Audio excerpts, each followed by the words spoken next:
नमस्कार दर्शकवृन्द, कार्यक्रम फ्रन्टलाइन शोमा तपाईलाई हार्दिक स्वागत छ। म मातृका सुवेदी।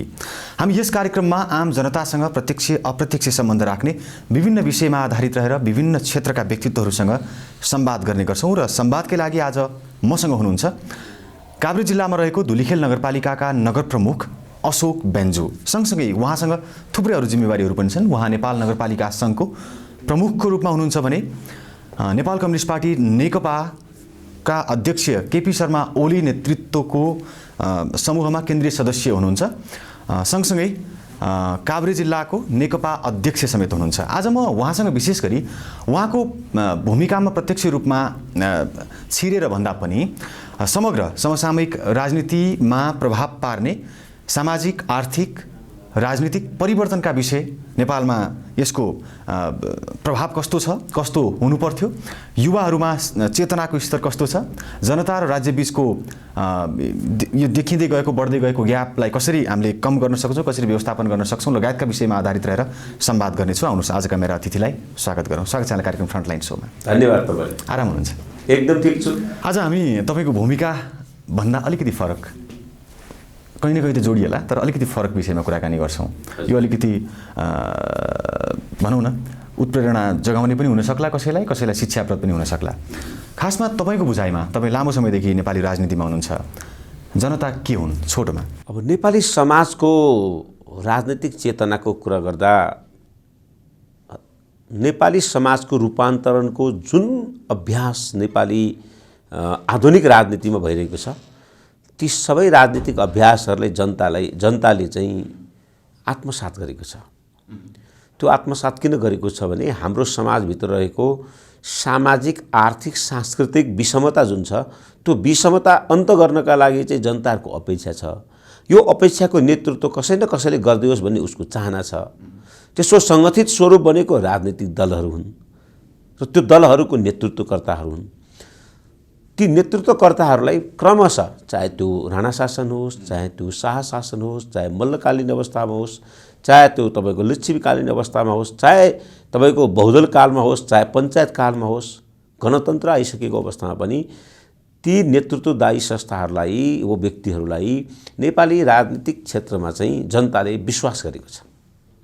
तर त्यो विश्वासको गरिमा, त्यो विश्वासको औचित्य, त्यो विश्वासको आवश्यकता, त्यो विश्वासलाई सफलभूत बनाउन चाहिँ नेपालको राजनीतिक वृत्तले सकेको छैन।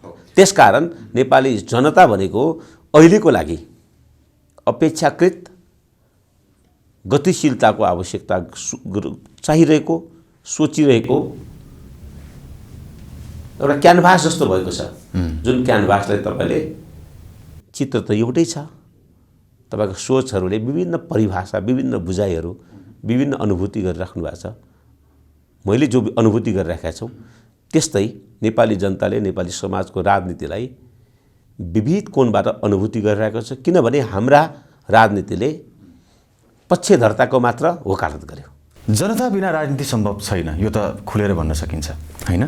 तर नेपालमा जनता लक्षित राजनीति चाहिँ किन हुन सकिरहेको छैन? अब विश्व राजनीतिको कोणबाट हेर्ने हो भने प्रत्येक राजनीतिक दर्शनहरू चाहिँ जनता लक्षितै छ। खालि ती दर्शनहरू हाम्रो समाजको उपयोगिता र हाम्रो समाजको आवश्यकता र हाम्रो समाजको चाहना अनुसार हो कि राजनीतिक लक्ष्य अनुसारको जनताको भावना हो भन्ने कुराको अन्तर्विरोध छ। यो अन्तर्विरोध चाहिँ हाम्रो राजनीतिले पहिल्याउन नसकेको विषय हो। पहिल्याउन सकेको भए नेपाली समाज चाहिँ युगौँदेखि स्पिरिचुअली चाहिँ तपाईँको समृद्ध रहो। खालि हाम्रो स्पिरिचुअलिटीले सोसियो इकोनोमिक र तपाईँको चाहिँ उत्पादनसँग जोडिएको विषयलाई गौण बनाएको कारणले हामी गरिब भएका हौँ।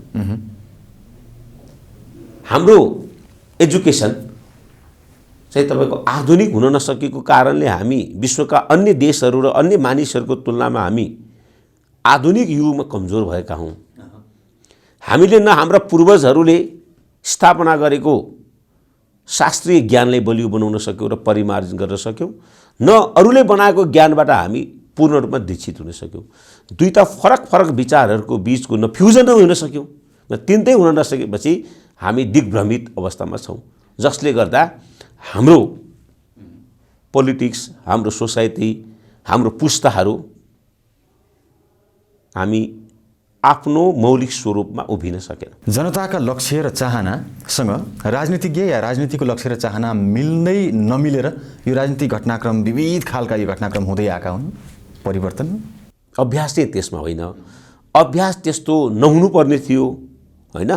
जनताबाट ताडिएर गरिने अभ्यास चाहिँ जनताका लागि हुँदैन। जनताका लागि गरिने अभ्यासहरू त जनतासँग नै घुलमिल भएर गर्नुपर्छ। त्यसैले यो जनतासँग घुलिन शक्ति हामीले बनाउन सकेनौँ। नेपाली समाजको आवश्यकता अनुसारको घोलिनता ल्याउनका लागि त जनताका वास्तविक दर्दहरू, वास्तविक पीडाहरू, वास्तविक उनका आवश्यकताहरूसँग हाम्रो पोलिटिक्स र हाम्रो सोसाइटी घुलिन हुनुपर्ने थियो।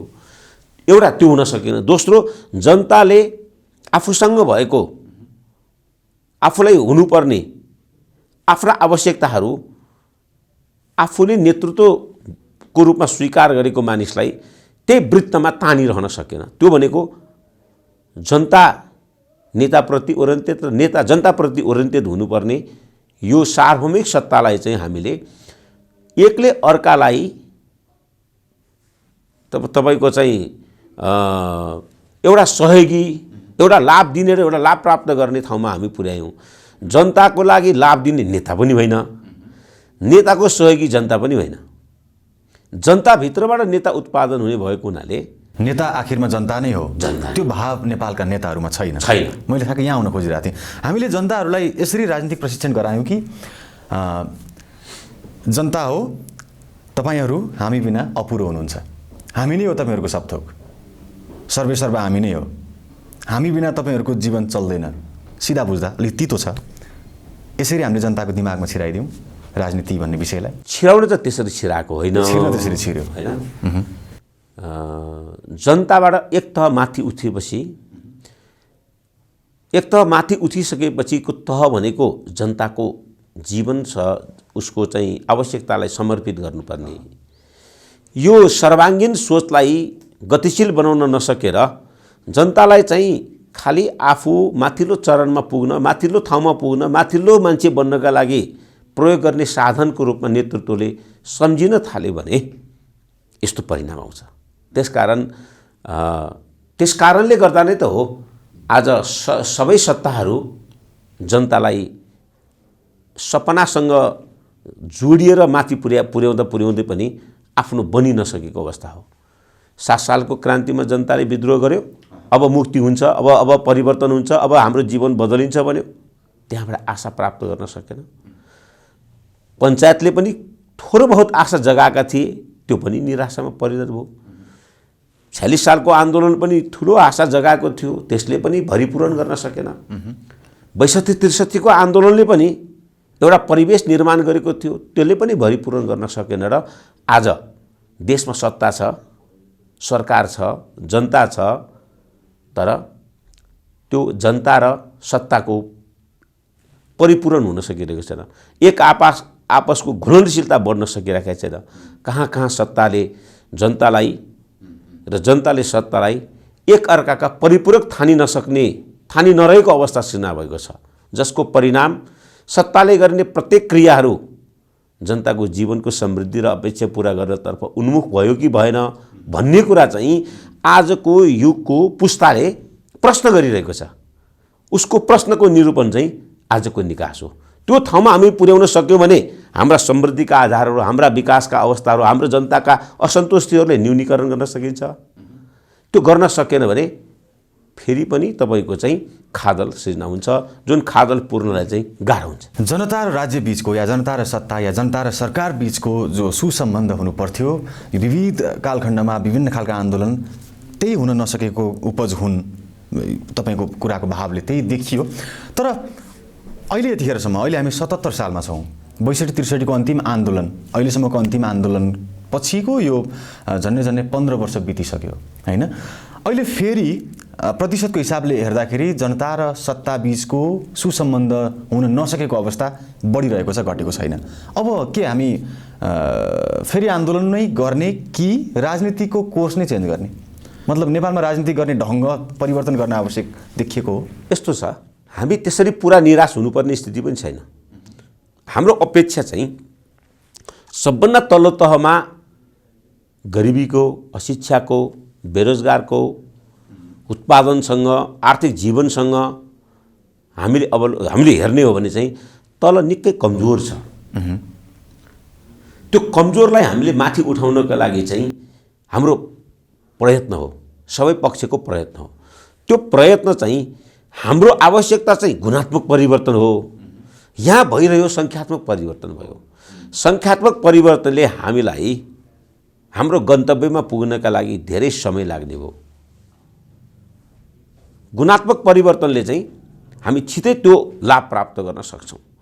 त्यो गुणात्मक बनाउनका लागि चाहिँ हाम्रा सोसाइटीका जुन फ्याक्टरहरू छ, राजनीतिक नेतृत्व, सामाजिक संरचना, राज्य सत्ताको चरित्र, समाजका संस्कृतिहरू, यी कुराहरूलाई एक ठाउँमा ल्याउने कुरामा चाहिँ हामी कमजोर भयौँ, जसको कारणले गर्दा अहिले यो अवस्था सृजना भएको हो। अब यहाँनिर चाहिँ समस्या कहाँ आयो भने सत्ता जस्तो छ समाज त्यस्तो बन्दियो भने के हुन्छ? समाज जस्तो छ सत्ता त्यस्तो बन्दियो भने के हुन्छ? सत्ता र समाजको सोच त फरक छ। यहाँ सत्ता र समाजको सोच फरक हुँदा हुँदा कहाँसम्म फरक भयो भने अहिले बढ्दो डेमोक्रेटाइजेसन जुन छ, प्रजातान्त्रिकरण छ, त्यो चाहिँ हिजो राज्य सत्तामा प्रजातान्त्रिकरण खोज्यौँ, त्यस्तै एउटा चरित्र निर्माण गर्यो, त्यसपछि त्यसलाई समाजमा पनि ल्याउनुपर्छ भनेर सामाजिक चरित्रमा हामीले प्रजातान्त्रिकरण गर्यौँ, त्यसले अर्को स्वरूप निर्धारण गर्यो र अब आएर व्यक्तिमा स्वतन्त्रताको प्रजातान्त्रिकरणको तपाईँको सत्ता परिवर्तन भएको छ। अब यो व्यक्तिभित्र रहेको सामाजिक राजनीतिक चेतनाको सत्ता जुन छ, यो सत्ता उसलाई स्वच्छन्द बनाउने कि उसलाई गतिशील बनाउने, उसलाई उत्पादनको क्षेत्रमा लगाउने कि त्यसलाई चाहिँ निष्क्रिय बनाउने भन्ने कुरा चाहिँ महत्त्वपूर्ण पक्ष हो। अहिले निष्क्रिय बनायो समाजको गति रोक्छ, गतिशील बनायो हामीले गुणात्मक परिवर्तन गर्छौँ, त्यसलाई स्रोत र साधनको रूपमा प्रयोग गर्न खोज्यो त्यसले कसैको इसारामा चल्ने हुन्छ, लगभग अहिले छ त्यस्तै।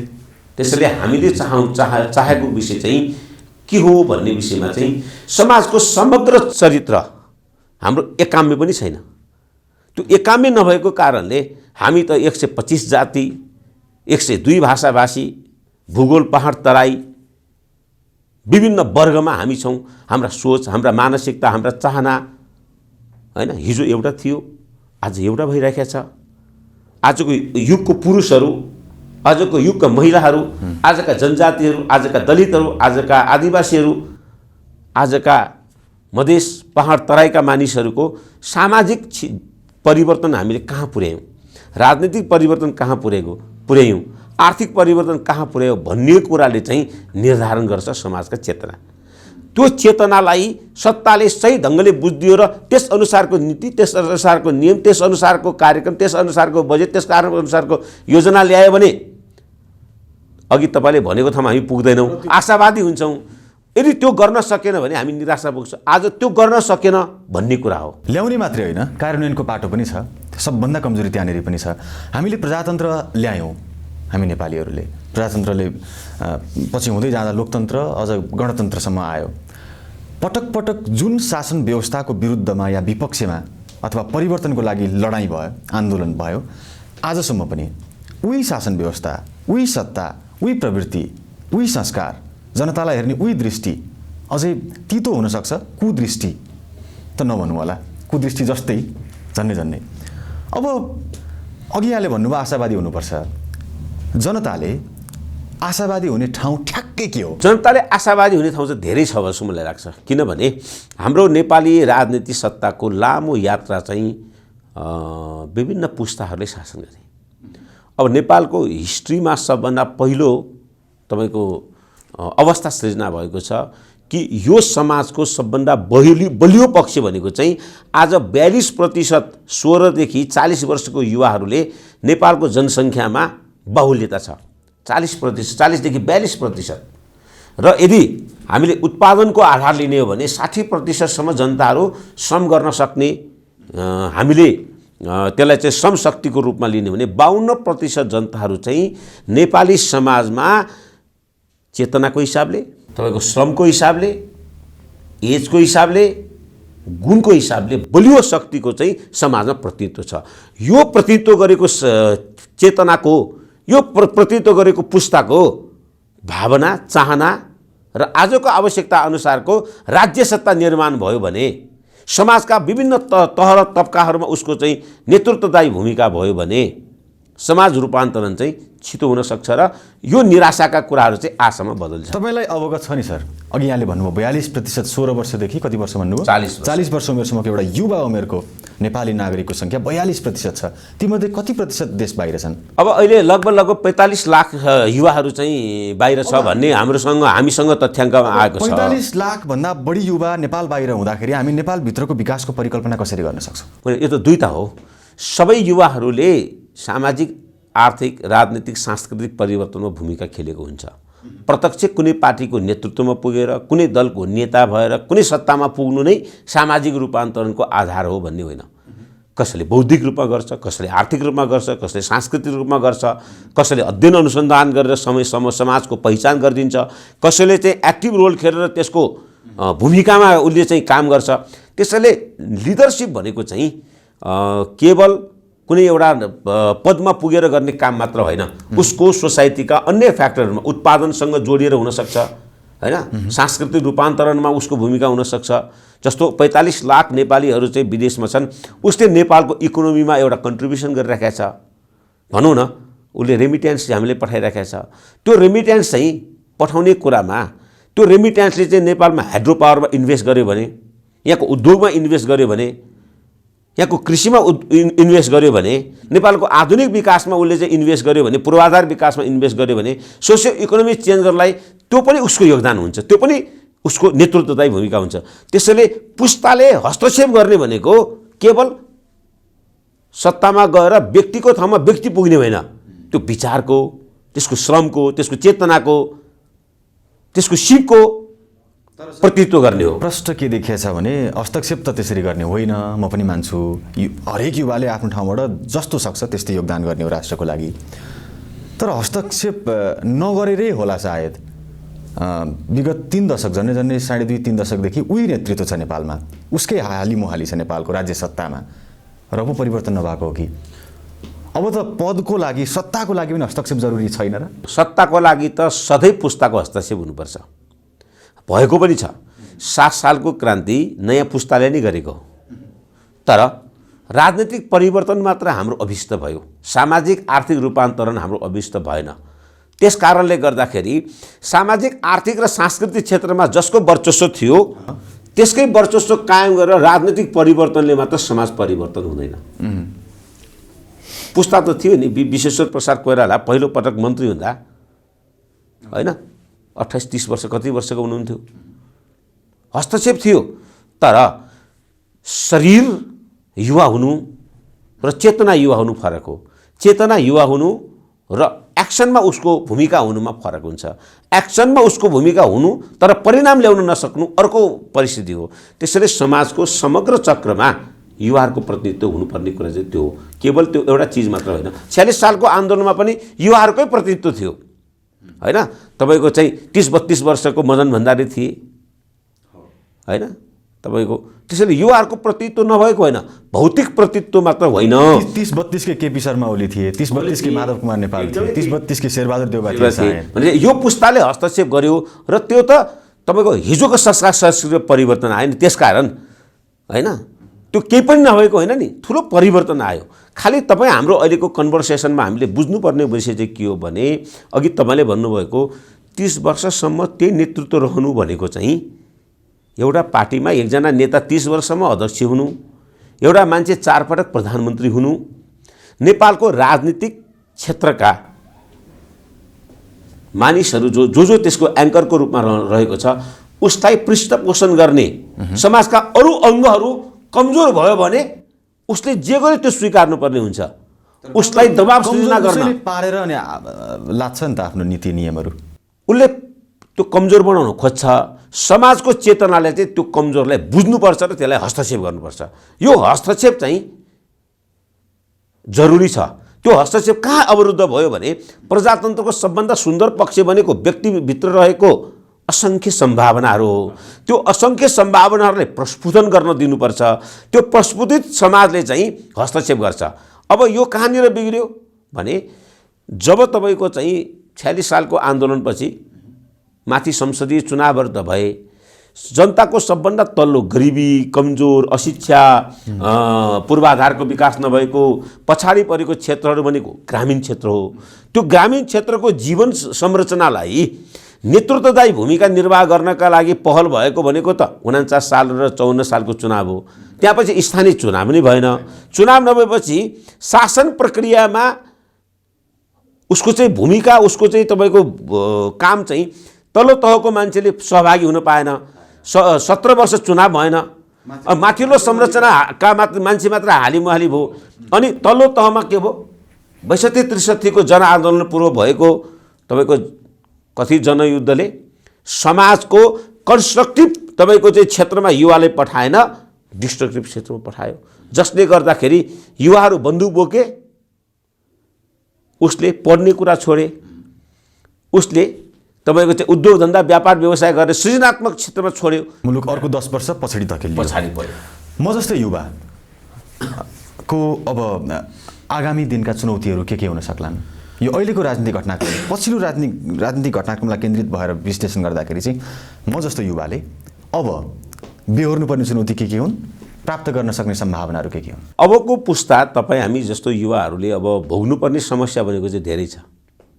तर त्यो समस्या जति छ त्योभन्दा बढी सुन्दर सपनाहरू तपाईँले चाहिँ सजाउन सक्ने सम्भावना पनि उत्तिकै छ हैन। समस्या भनेको चाहिँ युवा केन्द्रित नेपाली समाजको विकासको नीति आउनु पर्यो, योजना आउनु पर्यो, कार्यक्रम आउनु पर्यो र यो वर्गलाई हामीले प्राथमिकता दियो भने आजको युगको नयाँ परिदृश्य भोलि देख्न पाउँछौँ भन्ने कुरा हाम्रो राज्यले, हाम्रो सत्ताले, हाम्रो शासनले, 3 तहको सरकारको लक्ष्य त्यो वर्गप्रति हुनु पर्यो। लक्षित वर्ग त्यसले बनाउन सकिएन भने चाहिँ पुस्तान्तरण त हुन्छ तर गुणवत्त पुस्तान्तरण हुँदैन। हामीले खोजेको चाहिँ गुणवत्त पुस्तान्तरण हो।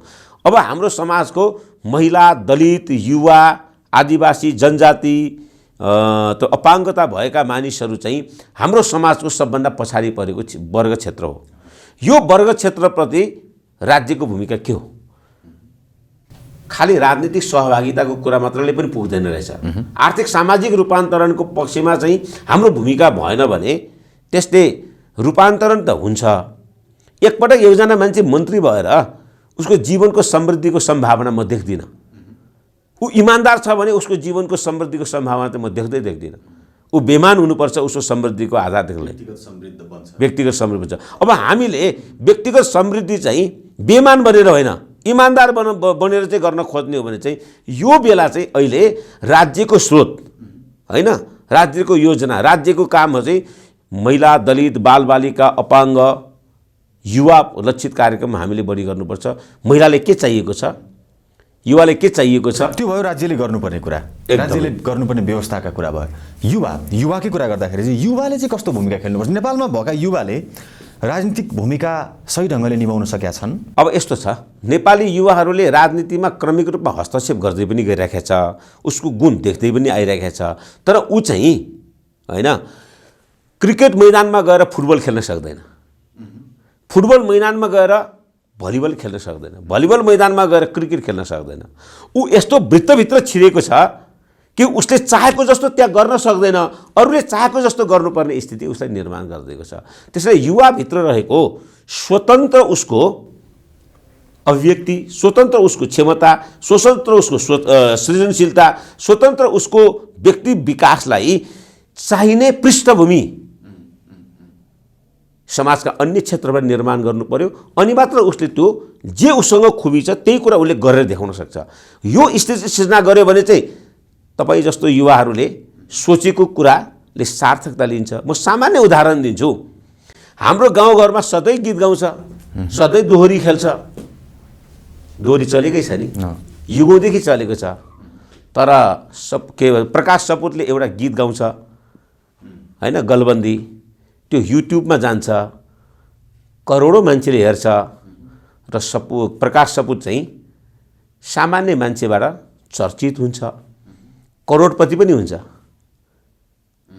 गीत त उही हो, नाच्ने नेपाली नै हो, भाषा नेपाली नै हो, संस्कृति हाम्रै हो। यस्ता गीत त हजारौँले गाउँमा गाएका हुन्छ नि। तर आजको आधुनिक युगमा विकास भएको यन्त्रलाई प्रयोग गरेर संस्कृतिलाई विश्वव्यापीकरण गर्न सक्दो रहेछ, होइन? हाम्रो सङ्गीतलाई विश्वव्यापीकरण पनि गर्न सक्दो रहेछ। एउटा गायक सामान्य मान्छेबाट आर्थिक रूपमा करोडपति बन्न सक्दो रहेछ भन्दा हामीले गर्ने हरेक कर्महरूलाई हाम्रो इकोनोमिकल डेभलपमेन्टसँग कसरी जोड्ने, यो चिज चाहिँ हाम्रो युवा पुस्तालाई हामीले समेट्न सक्यौँ र त्यो अवसर हामीले राजनीति सृजना गऱ्यो भने चाहिँ युवा पुस्ताले ठुलो फड्को मार्छ। तर नेपाली युवा स्वतन्त्र छैनन् नि, जति हामीले अहिले कुरा गऱ्यौँ त्यो गर्नको लागि, आफूमा भएको खुबी देखाउनको लागि, राजनीतिक परिवर्तनमा, आर्थिक परिवर्तनमा, सामाजिक परिवर्तनमा आफूलाई इम्प्लिमेन्ट गर्नको लागि युवा स्वतन्त्र छैनन्। युवाहरू छन् तर राजनीतिको गुट उपगुटमा लिप्त छन् भन्न मिल्छ नि।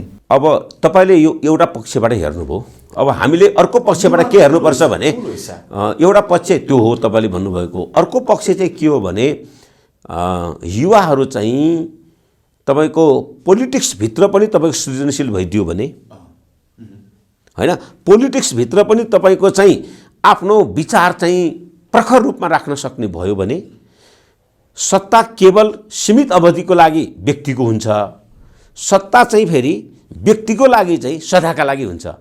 त्यसले सत्ताको स्वरूपहरू परिवर्तन गरेर, सत्ताका चाहिँ अभिष्टहरू परिवर्तन गरेर समाजका युगौँदेखिको सामन्तवादी सोच त्यो सत्ताभित्र रहेकोलाई हटाउने कुरामा हाम्रो भूमिका भयो भने चाहिँ सत्ता आधुनिक र प्रगतिशील हुन्छ।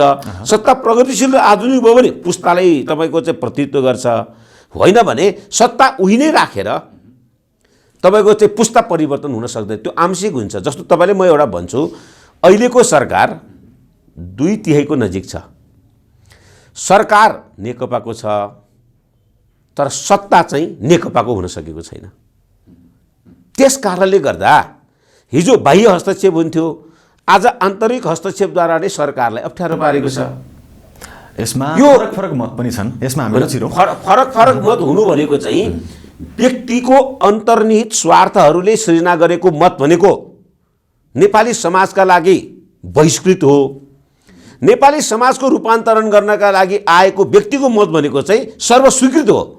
को मान्छे प्रधानमन्त्री बन्छ भन्ने कुरा प्रमुख हो कि जनताले दिएको अभिमतले नेपाली समाजको रूपान्तरण, नेपालको स्वाधीनता, नेपालको सार्वभौमिकता, नेपालको प्रगति, नेपालको आर्थिक जीवन चाहिँ प्रमुख हो। नेपालको समाजको रूपान्तरण प्रमुख भइदिएको भए व्यक्तिका आकाङ्क्षाहरू पनि महत्त्वपूर्ण हुन्थ्यो। तर व्यक्तिले आफ्नो आकाङ्क्षा समाजको लागि होइन, म मान्छे ठुलो हुनुपर्छ भन्ने राख्यो भने त्यो बहिष्कृत हो। त्यसैले त्यसमा मत अभिमतको कुरा चाहिँ पक्ष पोषण गर्ने भनेको स्वार्थले गर्छ। नेपालमा सबैभन्दा बढी हावी यही कुरा छ जो बहिष्कृत छ, यहाँले अघि भन्नुभयो अनुसार। र युवाको सम्भावना र चुनौती पनि यही विषयभित्र छ, युवाले खोज्न सक्नु पर्यो। अन्त्यमा छौँ, अन्त्यमा अलि एउटा छुट्यो जस्तो लाग्यो, भोट। अब चुनावको घोषणा भइसकेको छ, वैशाखमा हुन्छ या हुँदैन त्यो अर्को विषय भयो।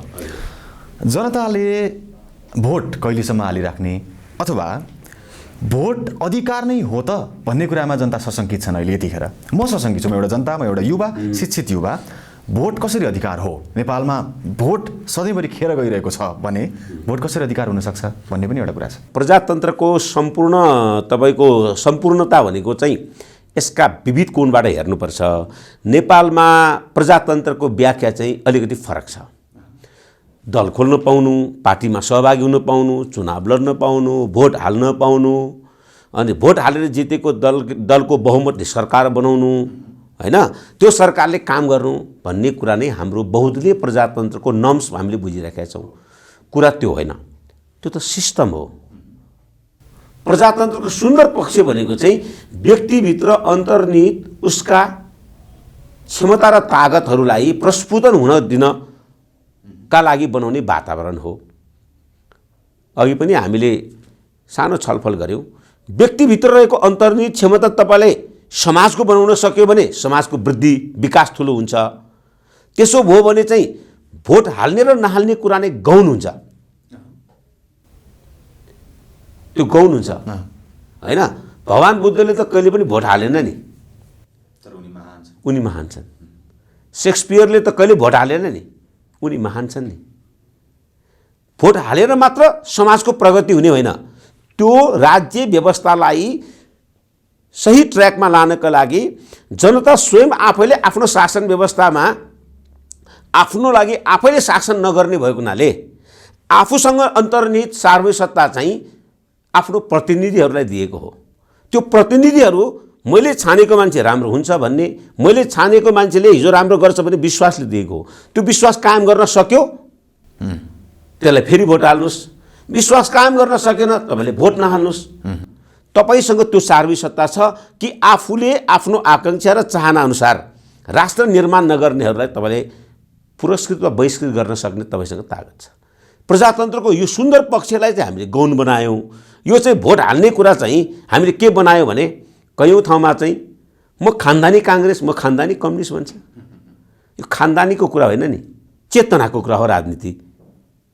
खानदानको नाममा, मेरो बाउ काङ्ग्रेस भएको नाममा, मेरो बाउ एमाले भएको नाममा हामीले भोट हाल्ने भन्ने कुरा होइन। त्यो चेतनालाई चाहिँ सार्वभौम बनायो भने तपाईँ स्वतन्त्र व्यक्ति हुन सक्छ। यो स्वतन्त्र व्यक्ति हुनका लागि चाहिँ हामीले हाम्रो समाजको युवाहरूलाई होइन, बट जति पनि तपाईँले प्रोफेसनल बनाउनु भयो त्यति त्यो चेतना सार्वभौम हुन्छ र तपाईँले आवश्यकता र औचित्यताको आधारमा तपाईँले काम गर्नुहुन्छ। त्यो तपाईँले जति प्रोफेसनल बनाउन सक्नुहुन्न, बेरोजगार, अशिक्षा, कमजोर, गरिबी भयो भने त्यो तपाईँको एउटा भोट भनेको टुल मात्र हुन्छ। त्यो टुल मात्र प्रयोग गरेको भोट भनेको इन्फ्लुएन्स हुन्छ। त्यो इन्फ्लुएन्स भएको भोटले जितेका मान्छेहरूले सत्तालाई सबैको राम्रोसँग चलाउँदैन। त्यस कारणले भन्ने गरेको के छ भने leaders is servant of the people हुनुपर्ने चाहिँ त्यो सिद्धान्तमा त्यो छ।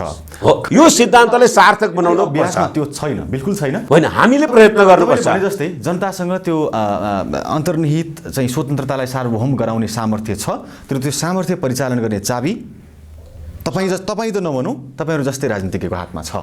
यो देखिएको आजसम्म यो छ, अब यस्तो नहोस् भन्दै तपाईँको महत्त्वपूर्ण समय र समाजको लागि धेरै धन्यवाद। धन्यवाद तपाईँलाई पनि। दर्शकवृन्द, आज हामीले संवाद गऱ्यौँ काभ्रे जिल्लामा रहेको धुलिखेल नगरपालिकाका नगर प्रमुख अशोक बेन्जुसँग।